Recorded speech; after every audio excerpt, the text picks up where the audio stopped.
Hello, I'm Matt Guff from thehouse.com, and these are my top 3 Jib LibTech boards of the 2020 season. Jibbing is part of the freestyle category. It's mostly meant for people who do bonks and ride rails and boxes and smaller features and things of that sort. Most Jib boards tend to be softer, twin of course, but still built really strong because they need to stand up to taking a beating and hitting rails and boxes.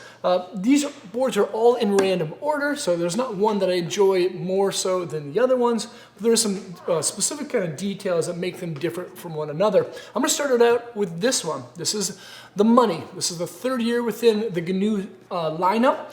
This is a fun board, but probably the softest feeling of the 3 that have been selected. This is a park board with a twin shape, centered stance, centered side cut radius, and no asymmetry. These other 2 boards do have some asymmetrical style properties that make it easier to ride on the heel side edge. The Money is a great board. It has a co-extruded style base that's super low maintenance. This is surprisingly a very lightweight and durable and dependable style board, but again, the softest of the 3 and easiest to lock in a press.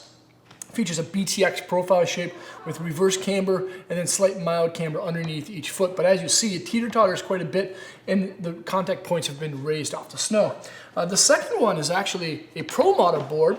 It's called the Headspace. It's by Forrest Bailey and GNU, of course. It's a wonderful looking deck. Forrest did all the graphics of it. It's a freestyle park board with a twin shape, but it's an asymmetrical style twin.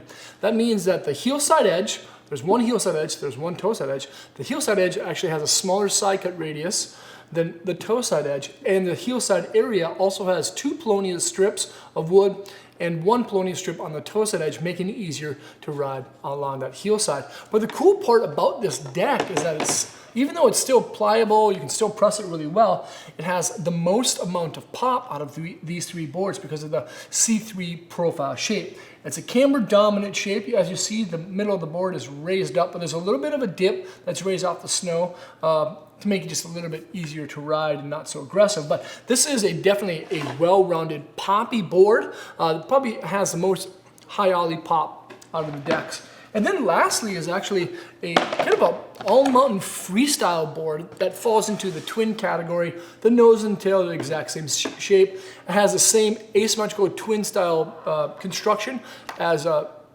the Headspace, so lighter weight woods in the heel area, smaller heel side cut radius, but it features the very, very loose BTX profile shape that you also find in the Money board. So there's reverse camber, mild light camber on the underneath each foot to the contact points.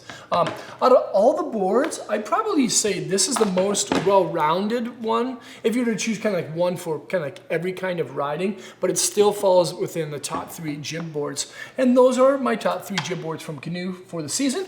We have the Carbon Credit, well-rounded, the Money, which is very, very soft, and then lastly is the Headspace, which is the most explosive and poppy out of the bunch. Those are my top 3 Jib boards from GNU for the 2020 season. Make sure to check them out at thehouse.com by selecting the link below in the description. Feel free to leave me a comment or question. Let me know what you think of the decks that I've picked out. Subscribe to the channel there. Check out more vids over there, and hopefully I'll see you guys around. Peace.